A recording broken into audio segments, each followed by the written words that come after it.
Hey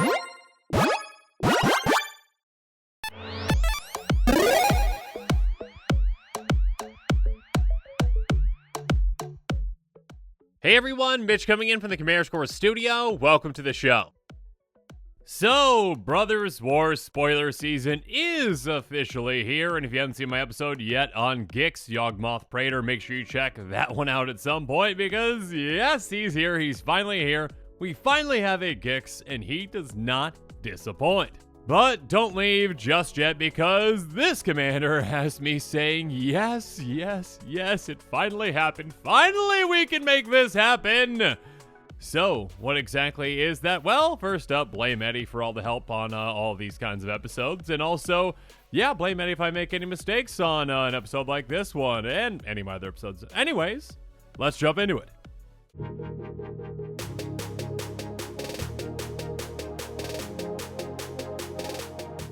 So, Urza, yeah, that's right. We've got yet another Urza. I think there's 18 or 20 of them in this set, apparently. That's not quite right, but there's a lot. Anyways, Urza, Prince of Kroog, is a 2/3 human artificer that costs 2 white-blue. And this Urza, I'm not going to get used to saying that. I mean, we went from having no Urzas years ago to 1 to now 18. Anyways, artifact creatures you control get +2/+2.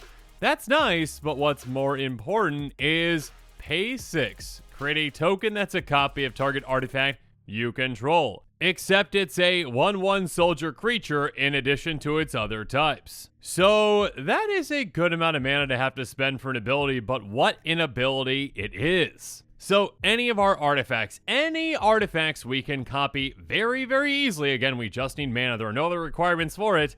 Now the created copy is going to be a soldier creature token, which is, okay, nice, I guess, in one way, in that, hey, it's an artifact creature, so it gets +2/+2, it's a 3/3. We can build an army that way. Obviously, it being a creature is going to make it more susceptible to removal, like a board wipe, like a Wrath of God or whatever, we'll take it out. But also, it's not really all that big of a downside. In fact, again, just being able to make a copy of whatever kind of artifacts we want is an incredibly powerful thing. Getting additional copies of something can really get out of hand once you're set up properly. And yeah, there is one specific card that literally just 2 seconds into seeing this commander, I was like, yep, that's the direction I'm going to go with this. That's the card I would use this with. And yeah, I think it's finally time for this card to shine. Now, before we get into that specific card, yeah, okay, Urza can work in a lot of different directions. You can go with an artifact creature build specifically, and just having this anthem can be great. I mean, basically, it's, the same as this other enchantment that we'll talk about here in a bit that can just pump your artifacts a lot already. But yeah, another direction might be, ETBs. You can abuse those on artifacts that you control. Sure, hey, have another meteor golem.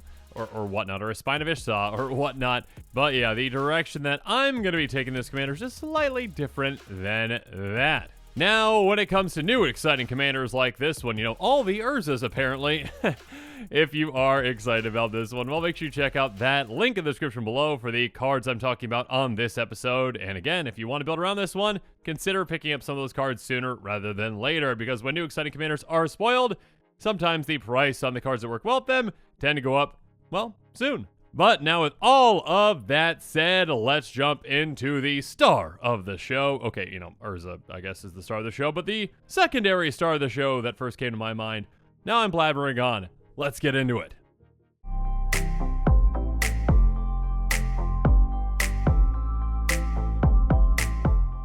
And that would be Power Stone Shard. This card is hilarious and, well, also kind of hilariously bad in Commander in a lot of circumstances because, well, it's an artifact that costs 3, and it says tap, add colors for each artifact you control named Power Stone Shard, which in a singleton format like Commander is, bad because, well, yeah, it just taps for 1, and that's it. It's not a very efficient mana rock at all. In a format like, Standard or whatnot, you could tap, 4 of these for, 12 mana in total. So yeah, that's pretty good. But again, unless it's in a very specific build with a commander that can really utilize it, this doesn't really do much. But again, when it comes to commanders that can utilize it, I think the one that can most utilize it now has got to be this brand new Urza. Because with the Power Stone Shard and Urza, and one other thing I'll talk about here in a bit, we can go infinite quite easily. And who doesn't want an infinite number of Power Stone Shards that can each tap for, essentially infinite mana? Okay, there's no such thing as infinite magic. You basically kind of have to, pick an endpoint. You have to pick, okay, now I stop it. Or I've got a trillion Power Stone Shards, and they all tap for a trillion mana each. So that's, I don't even know what a trillion times a trillion is, but a lot! So that's how much mana you can make with all those, on top of just having essentially an infinite amount of damage on the board as well, because you've got all your, 3/3 Power Stone Shards, essentially, again, thanks to that pump effect from Urza. Though, again, it really doesn't matter if they're 1/1s or 3/3s. That being said, this is where the very slight downside to Urza comes into play, where Urza is actually making it into a creature, because, well, unfortunately, and yeah, thank you for discussing this, Eddie, and the options, we can't exactly tap a summoning sick creature. That's just like a mana dork at that point. It's not, a mana rock, it is a mana dork at that point, so we can't just tap it right away. Now, this solve is actually quite easy, and there are actually plenty of ways to solve this so that we can go with this janky infinite combo that I really would like to pull off with this Urza, so let's talk about some ways. First up, and thanks for bringing this one up, Eddie, very simply, Lightning Greaves.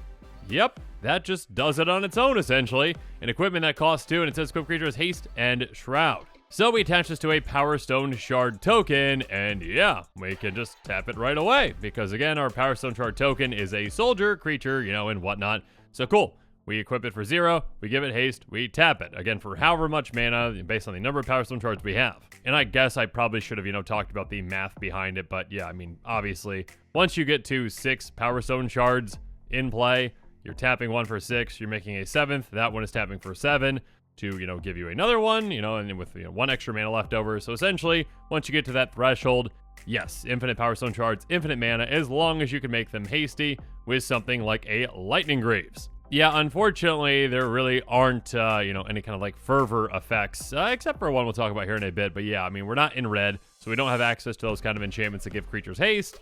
But what we do have access to, again, are these fantastic pieces of equipment, especially this one, which has a free equip. Now, Swiftfoot Boots can also work in a fantastic way too. It doesn't have a free equip cost, but its equip cost is just 1. So it changes the math ever so slightly. With Power Stone Shard, you need 7 mana to get this going, essentially, infinitely, with your Power Stone Shard. You know what I mean. Anyways, hexproof and haste.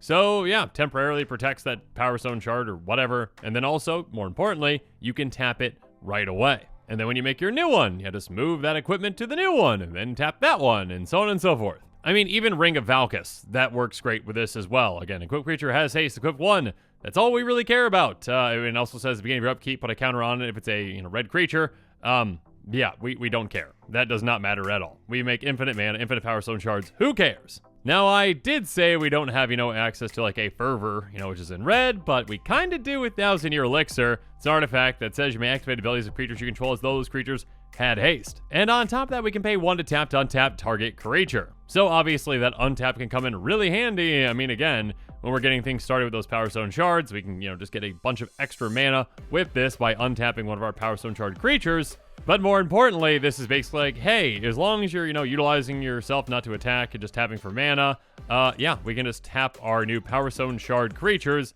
right away. So again, yes, there is a separate component that you do need with a Power Stone Shard because, again, Urza makes them into creatures, which, again, is kind of unfortunate, but also kind of not. But yes, there are plenty of ways to work within that and to go infinite in a very, very, very, very, very, again, I would say funny, because Power Stone Shard is just a very terrible card in a lot of decks out there, but it is a fantastic card in this one.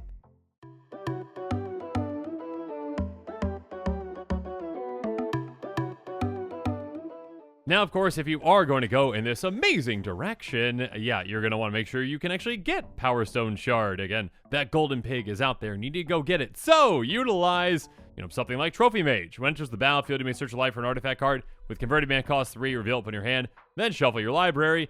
Yes, Power Stone Shard has, converted mana cost of exactly 3. If you've already got Power Stone Shard, sure, instead of getting that, go get 1,000-Year Elixir. So then you can have that other kind of piece of the combo that you need as well. But yeah, if you are going in that direction, you're probably going to be running, plenty of those, equipment that give haste. There are a lot of them out there, or, 1,000-year elixir type effects to actually, be able to utilize your Power Stone shard right away. Still, yeah, make sure you've got ways to actually go get the shard in the first place. I mean, you could also go get stuff like, Word of Invention. You can improvise, you can use your artifacts to, cast it essentially. Go get any artifact in your library that's converted mana cost of extra less on the battlefield and check your library. Obviously, the Power Stone shard, you got to pay at least 3 into that X. Now, that being said, yes, it does take some time to actually work up to, get that Power Stone shard going. You have to make another copy, then another copy, then another copy. Obviously, with a commander like this, though, you're going to be running plenty of ramp. You're going to be running plenty of ways to be able to activate that ability a lot, and probably some more ways to untap your artifacts as well. But yeah, speaking of activating that ability, another pretty hilarious direction that you can go with this commander involves the amazing card Heartstone. Its Oracle text reads, activated abilities of creatures cost 1 less to activate. This effect can reduce the mana of that cost to less than 1 mana. Basically, hey, let's just keep reducing Urza's cost. So again, with just this in play, that is what? Okay, 5 mana to activate that? Cool. We pay 5. We make a copy of Hearthstone, a creature copy, whatever. Anyways, now Urza's ability costs 4. And then another one. And then 3, 2, 1. And obviously, we can't get it lower than 1, unfortunately. But yes, with this, we can essentially reduce Urza's ability to copy any of our artifacts to just a single mana, which of course can go infinite in many circumstances. I mean, yeah, if we just have any mana rock that can tap for 2, like Soul Ring or Hedron Archive, cool. We can make an infinite number of those and have infinite mana. Hedron Archive can tap for 2 colors, so we're going to pay 2 tap and sacrifice to draw 2 cards. So yeah, I mean, with that infinite mana that we're making, we can make an infinite number of Hedron Archives, and just float an infinite amount of mana. Also, sacrifice as many of those Hedron Archives as we want to draw as many cards as we want to basically just draw our library. And yeah, there are plenty of ways to win from there. So yeah, okay. Also, I should mention though, yes, with the Hedron Archive, we do need, again, something like, 1,000-year elixir or Swiftfoot Boots or whatnot to actually, hastily be able to tap for mana. You know what I mean, though? There are some janky, fun combos that you can really utilize with a commander like this, and there's some absolutely crazy things that you can do. Though, obviously, this one's a bit riskier as well, because, again, Hearthstone also affects your opponent's creatures, so you might be reducing the cost of all their abilities of any creatures they have as well by quite a bit if you're going in this direction, but hey, the payoff is going to be worth it, right?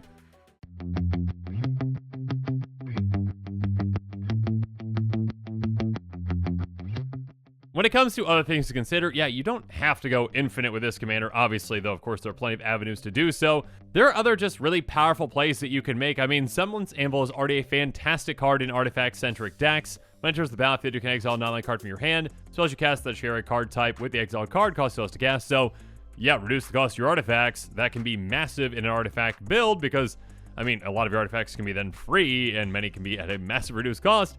And then again, with this commander, if you're making an extra copy of this, cool, now our artifacts cost 4 less to cast. I mean, that's going to make the vast majority of them probably free for us. Or how about another artifact that you're going to want a copy of, like an Aetherflex Reservoir. Whenever you cast a spell, you gain 1 life for each spell you've cast this turn. Pay 50 life, it deals 50 damage to our creature or player. So this can be a great finisher, and by making additional copies of it, you can, double up or triple up on that life gain, which already can be incredibly absurd, again, in the right build. So you can easily gain an amount of life to be able to take all of your opponents out at the same time. Or how about even just consider a card like Liquid Metal Torque? Taps for a colorless, but it also has tap target non-land permanent becomes an artifact to other types until end of turn. With this, you can literally copy anything. You can copy whatever you want. It does not matter what it is. Okay, sorry. Non-land permanent. It does specify non-land. You can copy any non-land permanent you want that you control. And yeah, Urza is going to say, hey, that is a really nice looking Song of the World soul you have there. Even though it's an enchantment, it becomes an artifact now. Make a copy of it and have fun populating to your heart's content. Yeah, that could be quite spicy and quite fun. Oh gosh, I just thought about Smothering Tithe. No, don't do that. That's gross. Or, you can just be really mean and brutal and just stacks everyone until they quit, essentially. I mean, Thorn of the Amethyst, Lodestone Golem, Praz's Ban. Definitely cards that you can consider that can be quite mean with this new Urza. Thorn of Amethyst says non-creature spells cost 1 more to play. So now if you make more copies of this, cool. Everyone's non-creature spells just cost an absurd amount to play. Or Lodestone Golem, non-artifact spells cost 1 more to cast. This one's probably more likely in what you're going to do because, again, hey, I don't care if I'm just running all artifacts, this does not affect me at all, but it's going to make my opponent's lives miserable, and they're not going to be able to cast anything. Or, yeah, for us as ban, creature spells cost 2 more to play. You see where this is going. Yes, there are some very brutal things that this commander can do as well once you're set properly. Again, all you really need to do is be able to generate a lot of mana, which of course there are plenty of ways to do that, and even your commander can help with that, of course, once you get set up.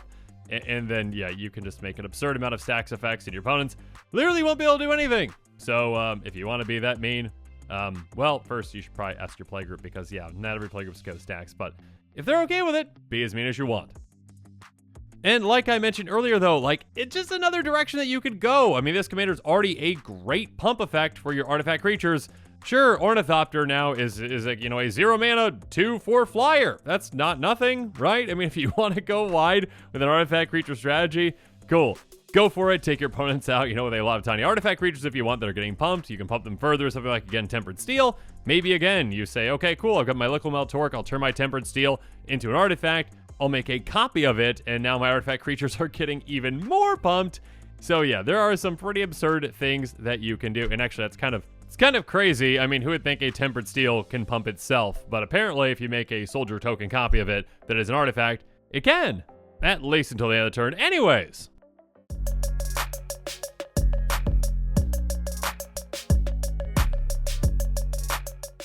Now, as this episode is coming to a close, it's time for me to give you my final thoughts on Urza, Prince of Kroog. Yeah, this commander can be built in a lot of different ways, but of course, in my mind, there is only one true way to build it, and that is Power Stone Shard Tribal.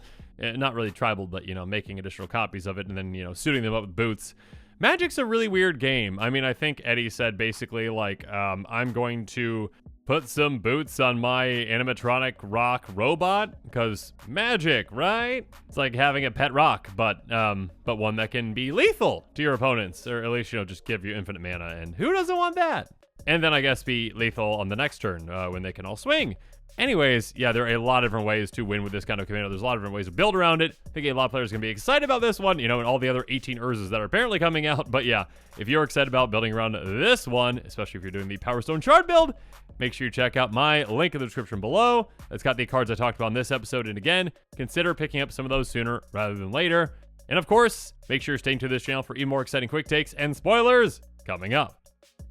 And with that, the show is coming to a close, so it's my turn to hear from you. So in the comments below, let me know what your thoughts on this episode are, and as always, thank you again, and have a good one. This show and episodes like this one are possible thanks to viewers like you. If you're looking for an easy way to help support this show, make sure that you like, share, and subscribe. Also, hit that bell notification icon so you don't miss any new episodes. You can also go check out our playmats and other merchandise at thecommandersquarters.com. We also have a ton of brand new t-shirt designs in stock, so make sure you check out those as well. Another easy way to support this show is with our TCG Player affiliate links. So whether you're buying a deck or individual cards, you can use this general link right here or one in the description. And the final way that you can support this show is by supporting us directly by becoming a patron. There are many benefits to being a patron, and I truly couldn't do this without all of their support.